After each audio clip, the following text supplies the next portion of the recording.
Assalamualaikum warahmatullahi wabarakatuh. Selamat sore Bapak Ibu semuanya, yang terhormat Bapak Surono, Ibu Ning, dan Bapak Agus, dan Bapak Ibu semuanya dalam ruang diskusi ini. Perkenalan, kami akan dari CGP Angkatan 5 kelas 4 akan mempresentasikan konteks sosial kultural di daerah yang sejalan dengan pemikiran KHD atau Ki Hajar Dewantara. Inilah tim dalam diskusi kami pada sore hari ini. Di moderator ada Bapak Imam, kemudian presenter saya sendiri, Bapak Iwan, kemudian penjawab Ibu Kuntari, penjawab kedua Ibu Uswatun, kemudian penanya Ibu Indah, dan sebagai notulen Ibu Dias. Kita ke bahasan materi. Kekuatan konteks sosial kultur di daerah sejalan dengan pemikiran KHD. Dalam konteks pemikiran Ki Hajar Dewantara, bahwasanya pendidikan adalah menuntut kodrat pada anak. Kalau kita pahami bahwa sebagai guru atau pendidik, tugas kita adalah menuntun anak sampai tujuannya. Itu yang pertama. Yang kedua, pendidikan menghamba pada sang anak. Maksud dalam konsep ini bahwa kita sebagai guru harus membimbing secara utuh kepada anak. Maka menghamba di sini adalah memberikan pelayanan yang terbaik sampai anak itu mencapai tujuan dengan bimbingan dalam konteks kultur budaya yang ada di daerah kita. Dengan bimbingan yang efektif dan baik, maka anak didik kita akan mengembangkan potensi diri.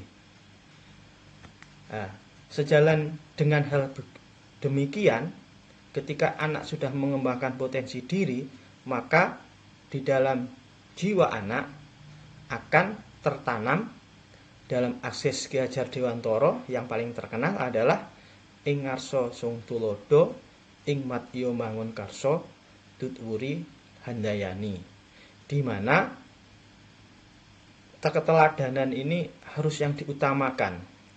Kemudian kita harus memberikan support yang baik kepada anak untuk menuju kesuksesnya dia. Kemudian yang kita ketahui, asas yang ketiga, tutwuri handayani, yang sampai hari ini menjadikan mutu di Dinas Pendidikan, bahwasanya kita harus memberikan dorongan sepenuhnya kepada anak didik kita, sehingga guru yang menghantarkan anak sampai tujuan yang diinginkan.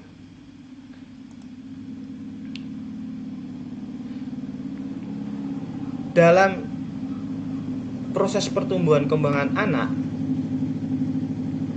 ada yang kita pahami tentang tripusat pendidikan, di mana pendidikan anak atau proses tumbuh kembang anak tidak akan lepas dari 3 bagian ini. Yang pertama adalah keluarga. Maka dalam keluarga ini adalah tolak ukur kesuksesan anak. Jika dalam keluarga ini perkembangan anak bagus, baik fisik maupun psikis dan perlakuan orang tua bagus, maka jenjang ke sekolah dan ke masyarakat ini akan baik. Tapi sebaliknya, ketika di sini keluarga ini kurang bagus, maka baik di sekolah maupun di masyarakat ini jadi permasalahan.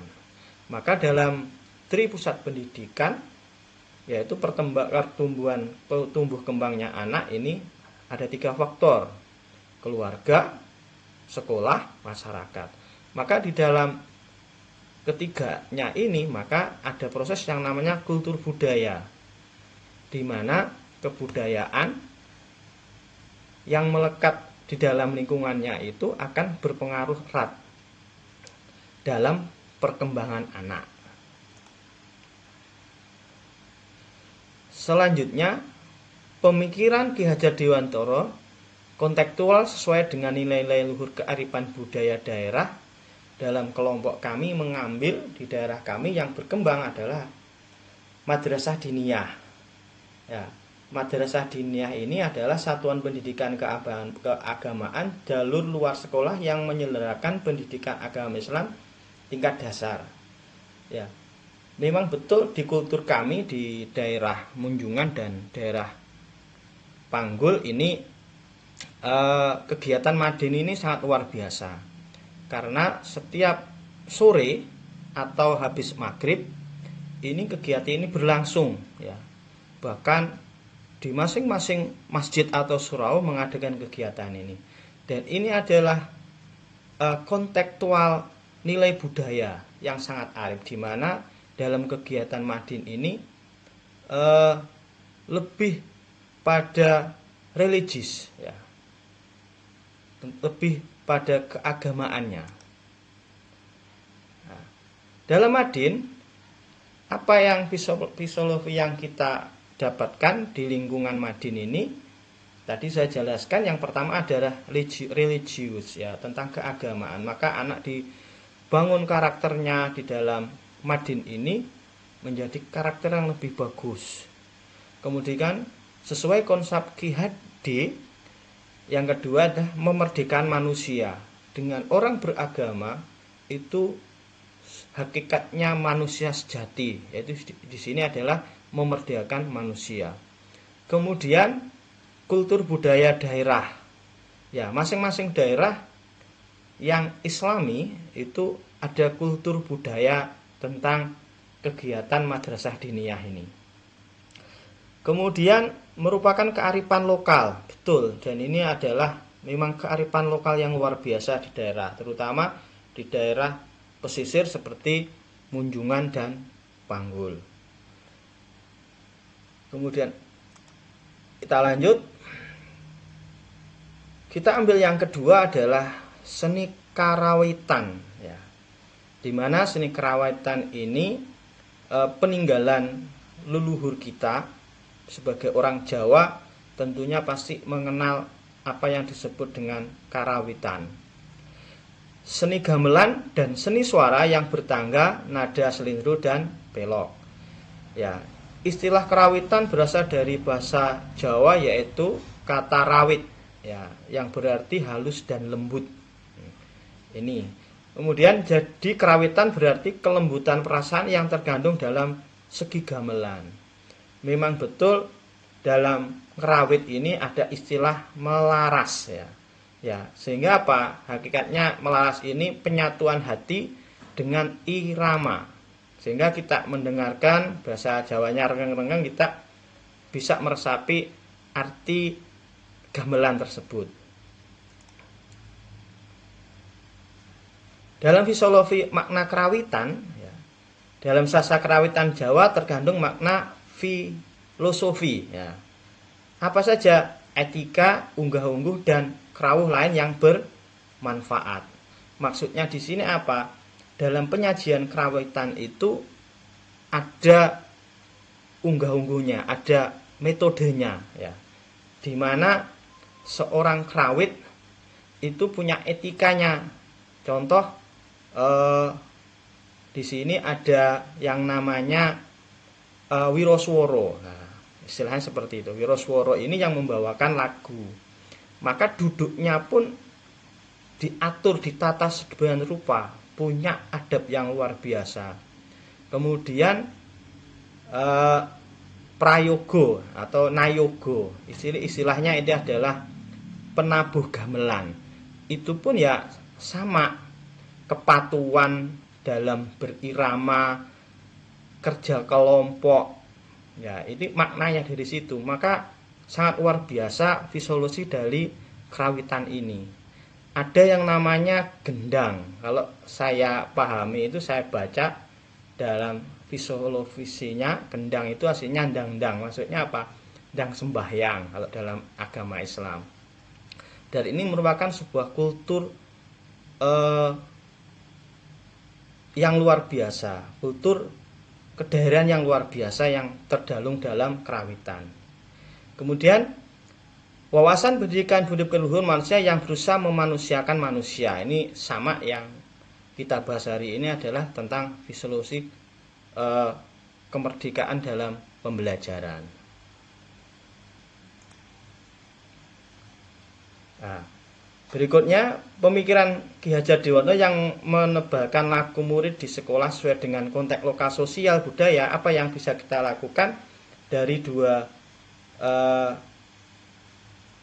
pembiasaan tadi atau kearifan lokal tadi, yaitu kita membawa madin ke sekolah ini dengan kultur seperti ini, yaitu dalam pembelajaran biasanya di sekolah kami ini 10 menit sebelum pembelajaran itu mengadakan membaca atau baca literasi dengan membaca Al-Quran.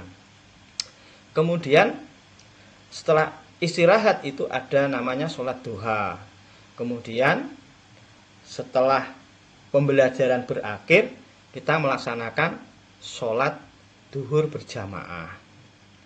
Kemudian selanjutnya kita juga dalam membawa kultur daerah kearifan lokal ini kita kerjasama dengan Madin, ya, yaitu MOU dengan Madin. Kita mengundang Bapak Ibu Madin yang lulusan dari pondok pesantren, itu kita ajak kerjasama untuk mengisi, yaitu mengisi pendidikan di masing-masing sekolah. Nah, di sekolah kami kita buat jadwal yang sedemikian rupa yang sudah disepakati oleh sekolah dan komite sekolah, sehingga MOU ini sudah bisa berjalan seperti ini. Nah, dengan adanya majalah diniyah itu tadi akan timbul ya pembiasaan yang religius.